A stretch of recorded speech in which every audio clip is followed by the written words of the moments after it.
Seka, do I go crit damage or attack crit damage, or what do I build for Jericho? What are you using Jericho for? I can't answer the question unless you tell me what you're using Jericho for, because the answer is different every time. Well, I use it for PvP, I use it for kill boss, I use it for all these other things. Insert name here. I mean, she's just my bae, girl. Oh, she's my wife. I just can't stop using her. Bruh. Okay, fine. Kill boss. Oh, you have full crit damage. Wow. I feel like I walked into that one. I feel like I'm foolish and I just completely walked into it. Yo, what's going on, guys? Sekapoko here, bringing you another 7 Innocents Grand Cross video. For this, we'll be doing a follow-up video to my original video for attack versus crit damage versus pierce, and that video, of course, is linked in the description below if you want to check it out. And I'll be going over exactly how the damage calculation works and why you should gear out characters specific ways in order to give you the maximum gains on your damage. I'll also go over problems with the damage calculation that I've found on other times. Now, we've based this entire damage calculation on the information Netmarble's given us, and we don't know for exactly certain for everything because the only motherfucker out there who actually gives a shit about the damage calc. So if you care about the damage calc and you want to do some more testing with the damage calc in regards to critical damage and critical defense, love you. Thank you. Please help. So guys, without further ado, let's go ahead and jump right into it.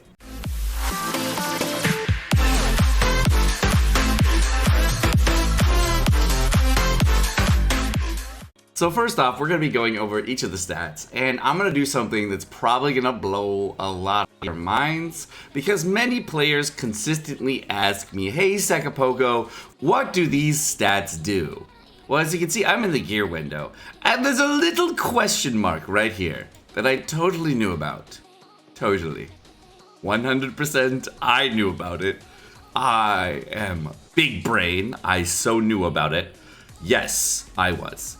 So, this thing will give you an entire breakdown in visual format of exactly what you should do in each part of gear.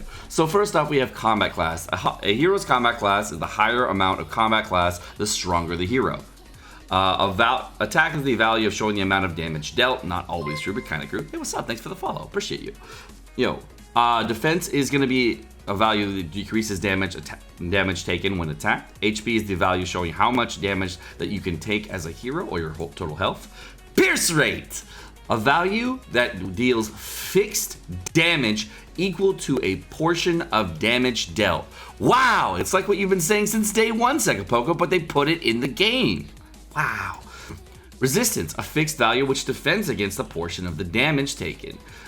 Regeneration rate, a value which recovers a portion of lost HP every set of turns. Crit chance, the value which increases critical strike chance. Critical damage, a value which increases the critical strike damage. Crit resistance, a value which decreases critical strike chance of an incoming attack. Critical defense, a value which decreases critical strike damage of an incoming attack. Wow.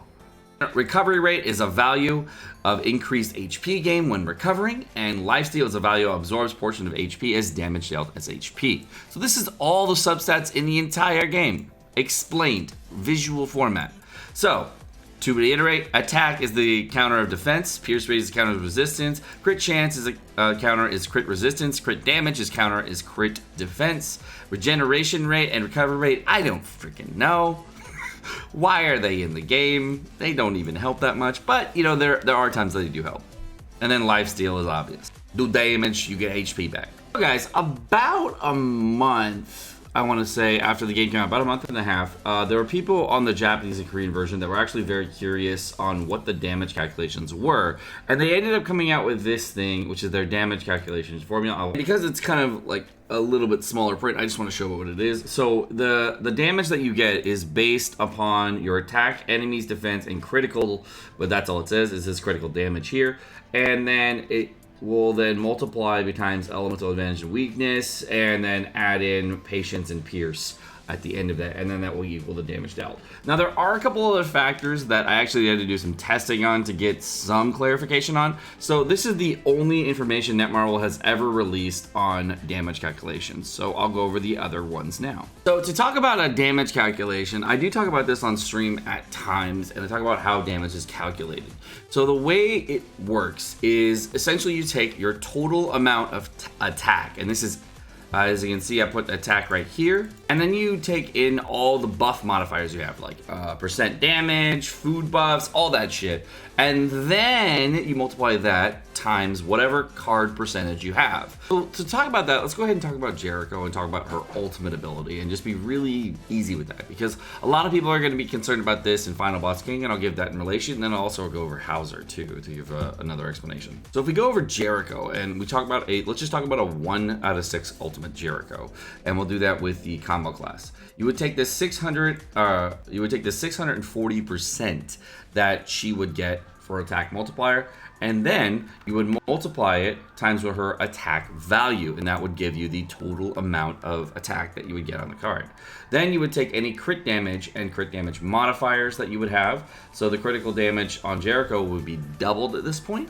And this part I actually had to take some liberties because we weren't really sure exactly where to come from this. Now, for example, if you have, say, 310.5 critical damage, like my Jericho does, you would get, of course, the spike ability, and the spike ability would give you 621% critical damage after all the modifiers, and that's why she hits so hard. So that would be 310, as you can see here, times 2. You would then take any kind of critical defense that the boss has and subtract it from your original value. So the critical damage would equal the critical damage, which is 621%, minus whatever crit defense the boss has. Let's just say it has 100% critical resistance. Now you would only do 521% critical damage to the boss versus the original 600%. So that is how critical damage really affects the amount of damage that you're doing when it comes in relation to the card damage. Now, for a character like Hauser, if he was attacking a boss with, say, 100% critical resistance and you only have 152% critical damage, of course you would subtract 150% minus 100% critical resistance, and that would give you a negative crit resistance value, which wouldn't really be a positive thing. So essentially what happens, I believe I don't know this for certain, but I'm assuming this is how it works out, is you would take the total amount of critical damage that you would deal minus the critical defense, but it always will cap at 100% and won't go below 100%, which is, that was the modifier that would lower the total amount of damage. I don't think critical resistance can actually negatively impact damage in general, because that would be broken, and we've never seen it be a factor to that level. But essentially, let's say if it was a big factor, you could basically have damage by having crazy amount of critical resistance, and then you wouldn't even need to have defense because it would just have the damage right there, and you're like, oh, screw you, I'm out here. I just go crit resistance and resistance, and I'm super tanky. But I don't think that's the case. I think it's actually going to be I think it always caps at 1, because whenever you see a critical damage hit, it'll always be just like this much above the actual damage, or just be exactly at the same amount of actual damage as the normal hits if you're critting on it. All right, so the next part of this equation is Pierce, the next part of this equation, of course, is the elemental advantage. Now, elemental advantage, the way that works is it's 30% more when you have type advantage. So if you are a blue character attacking a green character, that is going to give you a disadvantage. If you are a green character attacking a blue character, however, you're green, they're blue, you have type advantage, you're going to get 30% more damage. If you're blue and they're green, you're going to get 20% less damage. It's not 1-to-1. They don't do like 50% less here or there. It is actually 30% on the advantage and 20% on the disadvantage, giving players the opportunity to actually deal damage no matter what. So that's where the elemental advantage is tied in. Finally, we're going to have defense. Defense is then calculated after any kind of buff modifier that you may have, so increased defense that you have, food buffs, etc. That's where defense plays into matter. So you have to take all these other attack modifiers and then subtract defense. And as you can see, the defense doesn't play a huge role. If you know a lot about math, you can see defense doesn't really play a huge role after all these multipliers get added and you do tons more damage and you subtract this much defense, you're like, okay, I'm doing damage. So even if you stack defense to like twice the value of attack, if the attack card percentage is like 200% or above, you're always doing damage. There's no freaking way. And seeing how the attack value on most characters is lower than the defense value on most characters, you're always doing damage. So it's really hard to nullify damage.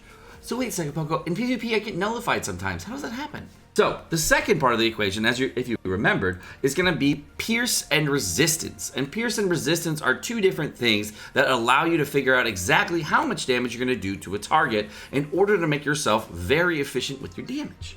So first off, we have attack after any button buff multipliers multiplied by the pierce times any kind of pierce modifiers.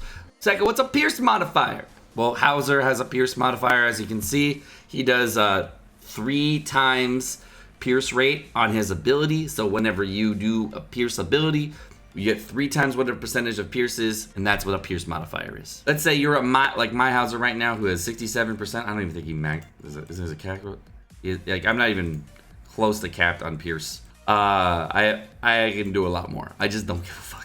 Well, let's say you have a 67% pierce rate on your Hauser. You would just take the 67.1% pierce rate. You would add any other pierce modifiers. Let's say there's a character that increases pierce rate, like Weinhardt, and it's been a turn. You get added an extra 8 pierce rate there. You get using a Hendrickson in the back line or whatever to get yourself more pierce rate. You've stacked a couple times. You get another 5% or whatever. That's when you add those things in. After that, you multiply that value by the 3 times pierce rate from Hauser. And then you'll get the total value that you're gonna deal. And that's why pierce is so strong, is because if you have just say 100% pierce rate in general, you're basically getting 3 times whatever your attack damage is on top of your card damage. So let's say you had 100% pierce rate right here, and you have a pierce card that's 300% of your attack. So 300% or times 3 times your attack.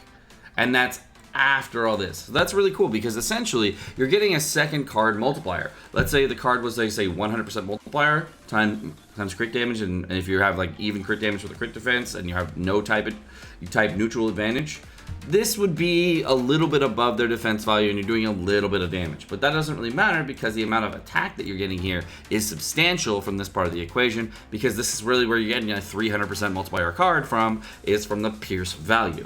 Next up, we have defense and resistance. We take the defense times any kind of defense modifiers you have. You have Blue Lishawk right here, who gives you a solidify. Let's say you had a debuff on beforehand, so now you're getting an extra 60%. She's going to start already at, let's say, 72%. So that's 130% resistance, 132% resistance that you have in a Lishawk with just 2 resistance stacks. Because of that, you would take your defense value, multiplied times 1.3, which give you a huge amount of extra defense that you have on top of your normal damage. So if an enemy is attacking you and they have very low attack multipliers with area effect attacks, they're going to do significantly less damage because you have a high amount of fixed damage resistance. And that's why resistance is so powerful in PvP, is because when you use like a resistance food or you use any kind of other resistance modifier, it can scale very quickly against enemies because it works the inverse the way Pierce does. There isn't any way to increase the amount of resistance that you gain or amount that you gain from defensive stats on certain characters. You can actually just get a large amount of resistance in general. Now this final part of the equation is basically you're going to multiply times any kind of increased damage multiplier. So you're going to take the total value that you just got from all those multipliers, and you're going to take that value and multiply times damage increased modifiers. You're going to do freeze and amplify, ruin, other damage increased passives that you may get, all those things, or like, you know, increased PvP damage or whatever, and then you multiply that times the increased P modifier. So if it's, say, 15% increased damage, like from Simon, you're gonna get all that value times 1.15. It's not gonna be a major gain, it's gonna be like slightly more. So here's the interesting thing about increased damage multipliers. I did see an increase in damage when I was using a freeze with a weakness-based ability, but it was so small that it wasn't actually worth mentioning because you didn't get a big enough damage multiplier out of it. So there is something wrong with the damage calculation in this situation. There are two different problems with the damage multiplier I've actually seen. The first thing I saw, there was a really big glaring problem with the damage increase effect, is with characters that have Rupture, which is 2 times damage against buffed enemies.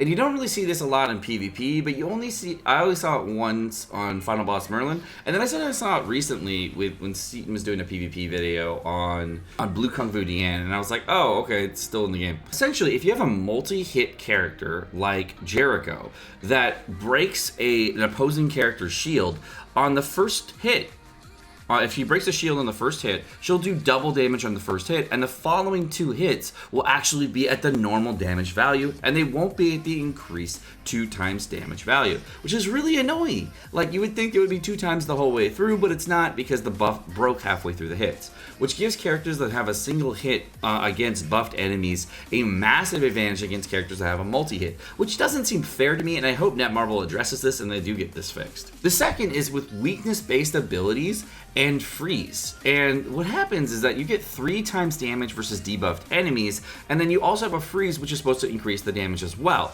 But when you stack the 2 abilities, you actually don't see a major gain. You don't see like the 3 times damage plus the 200% damage that you would get from freeze, so it would be a 5 times multiplier, or even 6 times multiplier at that point. You actually only see about a 3 or 4 times damage increase, which is really odd to me. I'm not really sure why it happens that way, because the way that the damage calculator works, it would seem that would increase the damage even further from that point. And I really don't know why that is. And the only thing I can think of is that if you're using a multi-hit character like Meliodas, your first hit is going to be very similar, where it's going to do way more damage, and then your other subsequent hits are going to do much less damage. The only way to test it, of course, by using a freeze and then using a single target character like Jericho and using that against a blue Meliodas to see if there would be any kind of damage difference if they crit every single time. And seeing how you can actually test that, because Meliodas can crit, has 30% stacking crit, you can always crit if you need to. That is actually a possible thing to do to test. I haven't yet had the opportunity. Of course, if you want to test your Demon Meliodas against a character with freeze, what's really unfortunate is I've noticed the same thing here,